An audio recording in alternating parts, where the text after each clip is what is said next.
You ask Tiger to solve. This deals with linear equations with one unknown. The final result is x equals 4. Let's solve it step by step.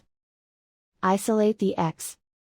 Multiply both sides by inverse fraction 8/1.